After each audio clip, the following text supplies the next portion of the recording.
So it's 4th of July, aka American Independence Day. Also, my wedding anniversary. Got married on this date 21 years ago. Anyway, for any Americans watching this, I hate to break it to you like this, but you're not actually independent. You're very much Israel's bitch. And that might not be on you personally. You might not want to be Israel's bitch.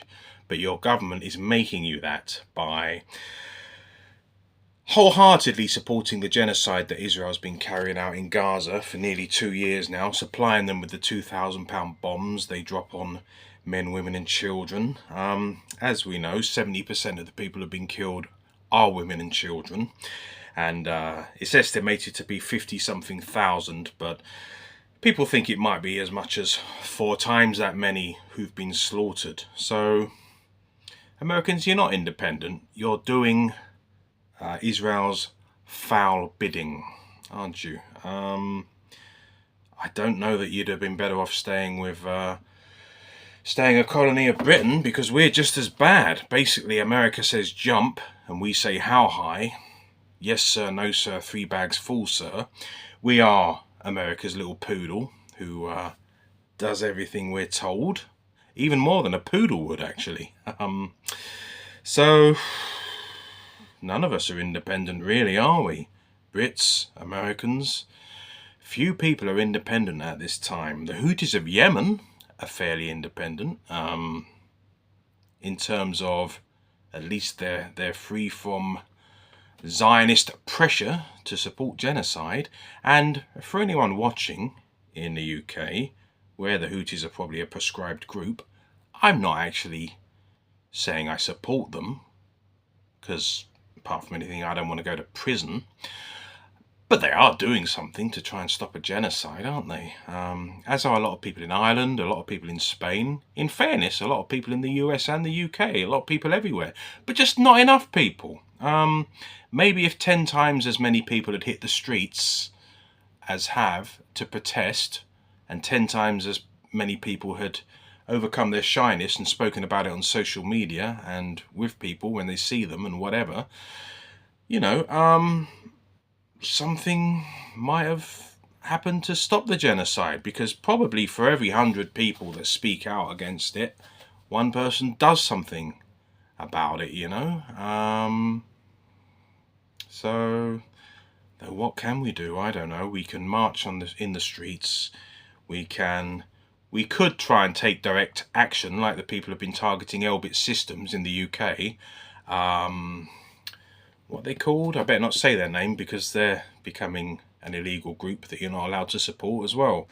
The UK government wants to clamp down on anyone opposing genocide by, if they're a band, Kneecap or Bob Vylan, they wanna stamp out their protestations by either locking them up or making them persona non grata at festivals and things. So, yeah, none of us are free.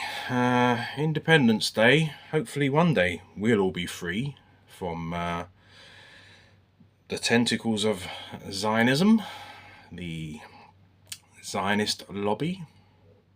Yeah, I just said tentacles. Apparently that's an anti-Semitic trope to use that imagery. I don't know if I even care anymore, because anyone and everyone who's opposing Israel's genocide in Gaza is being tarred with the label anti-Semite. And, well, if everybody's an anti-Semite, then no one's an anti-Semite, are they?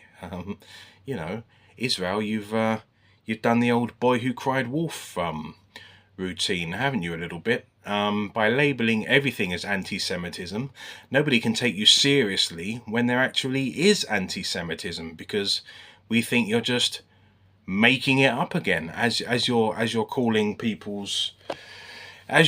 people who rightly oppose genocide anti-Semites, when nothing could be further from the case. People just don't like seeing children having their limbs blown off, and children being starved to death, and adults being starved to death and having their limbs blown off. People just don't like that. It's got nothing to do with the fact that you're Jewish. If you were Muslim, Christian, or had no religion, we would oppose it, okay? But you're going to go around calling everyone anti-Semites, then no one's going to believe you when you call someone an anti-Semite, because you've weakened it, you've devalued the word, haven't you? So yeah, I said maybe be free from the tentacles of Zionism and the Israeli lobby, and if you want to call me an anti-Semite for that, I really don't give a shit anymore, because it's almost a badge of honor nowadays, isn't it, to be called an anti-Semite?